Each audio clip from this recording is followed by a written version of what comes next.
in Pearl, Sorai, Tamashek, all with Arabic characters that recount the history of Africa. The manuscripts are being digitized so they can eventually be made available to a worldwide scholarship. But the first priority has to be the conservation and preservation of the manuscripts. In 2001, South Africa's then President, Thabo Mbeki, visited the Institute and hailed the manuscripts as among the continent's greatest cultural treasures. He immediately gave funding for their preservation. Alexio Motsi is a South African conservator, making regular visits to Timbuktu to work on delicate and often damaged manuscripts, and equally importantly, to train local people in conservation skills. To come here to Mali to see what was here was actually a serious motivation for me, because it was a dream come true for a conservator. Must have been like finding the gold at the end of the rainbow. It was more than finding gold, because being aware of the sort of the historical background that Africa doesn't have documentary heritage, this for me was also another motivation which made me become very passionate. At least 300,000 manuscripts are known to exist in the region, but so far only a tiny percentage have been translated or studied in any detail. A lot of them have not been read, 1,000 at most. So there are lots of manuscripts that we got, and that's really exciting. But it also gives us the idea of the challenge that lies ahead, you know, and how much work that must be done on the manuscripts. The conservation, cataloguing, translation and study of all the known manuscripts is a task which could take decades. But thousands, maybe even hundreds of thousands of manuscripts are still out there, some hidden behind walls, some in cellars, and some still buried in the sands of the desert. The last 300 years have dealt a succession of blows to Timbuktu. Morocco invaded at the end of the 16th century. Violent power struggles between rival fundamentalist Islamic sects created anarchy throughout the late 18th and 19th centuries, followed swiftly by the final indignity of French colonization. Like other victors, the French took away manuscripts as the spoils of victory. To protect their heritage, the owners of manuscripts hid their collections. Timbuktu's libraries went underground. Over the last 50 years, the manuscripts have gradually been brought out into the open again, but their owners are still suspicious. Searching for manuscripts, it's a bit like prospecting for gold.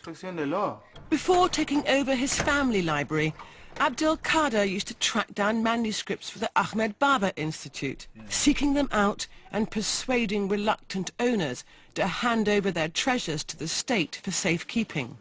I went to do some prospecting in a village called Bamba. The family led me down a corridor that led to a bedroom, and in the middle of the bedroom was a well. They opened the cover of the well, and with the help of a torch, we could see a pile of manuscripts.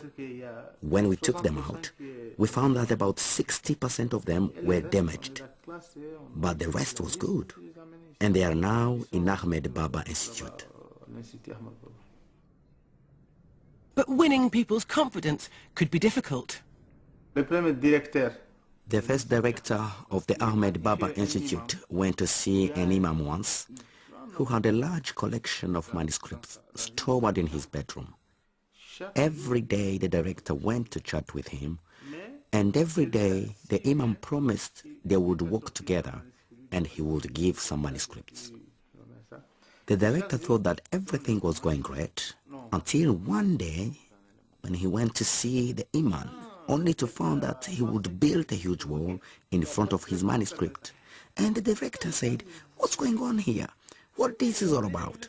And the imam said, "There is going to be no more library and no more discussion." And to this day, those manuscripts are still behind that wall. At the height of its golden age in the mid-1500s, Timbuktu's population had grown to 100,000. That's massive by the standards of the day, and a good 25,000 of them comprised the city's community of scholars and their students. But if Timbuktu was once a town of 25,000 scholars, there's not much sign of it now. Frankly, Timbuktu today feels like a dusty, if elegant, backwater, a place that's been crumbling for centuries. Nevertheless, it's wonderful to think that behind any of these walls could be yet another cache of undiscovered manuscripts. Though there's already more than enough to ensure a rethink of the history of this part of Africa in a new and dramatic way.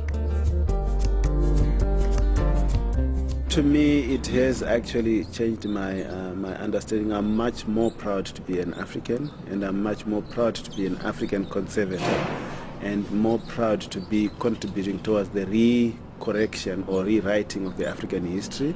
The Ahmed Baba Institute was born from the international conference organized by UNESCO in 1967, and the topic was the origins of African history. I repeat, the origins of African history. And what's the origins? Is the manuscripts. So with the Arabic manuscripts, the intention is to rewrite the history of Africa. Still, future historians should be wary of dismissing existing African sources, including oral ones. The challenge lies in weighing all the sources against each other. African history have been, for a long time, built on oral tradition. Of course, a lot of people think the oral tradition is not credible. But I think that it is an important source for African history. So the question is how you approach the source and how you criticize the source to write the history. A crucial source of evidence in any new appraisal of Africa's past are archaeological discoveries being made along the Niger near Timbuktu. The Niger has always been the lifeblood of this region, just as the Nile was to the eastern Sahara. Its waters provided fish and allowed agriculture to develop. The river was a long-distance trade route connecting the myriad communities along its banks. The Niger River rises in the hills of what was once the ancient kingdom of Fouta-Djallon, 150 miles from the West African coast.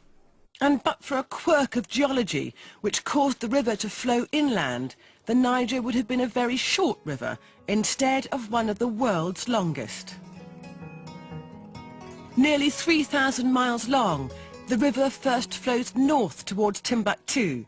It then curves eastward before turning southeast through Nigeria to the Atlantic Ocean.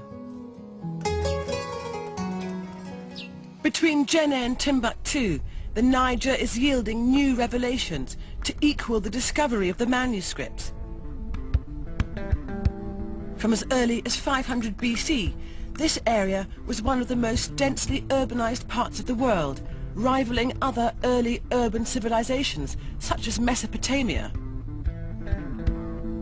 Doug Park is part of an American team that over recent years has extensively surveyed the region's wealth of archaeological sites. When we met, Doug was about to begin excavating a huge city site 10 miles south of Timbuktu. So how typical is a site like this in Mali? How many might there be? Well, there is a lot.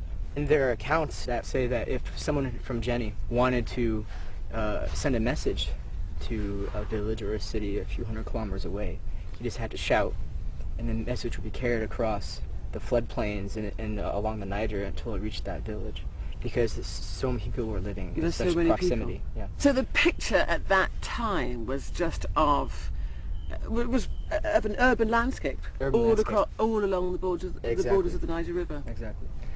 So read this landscape for me. Here, what you look for are these gray areas. Yeah, where it looks kind of earthy. That is this massive pottery carpet. It spreads around an area somewhere between 70 and 100 hectares. Which is enormous. It's massive. This city rivals the size of the great cities of Mesopotamia, like Ur or Uruk. So how does that compare to modern Timbuktu? Well, through the old Medina,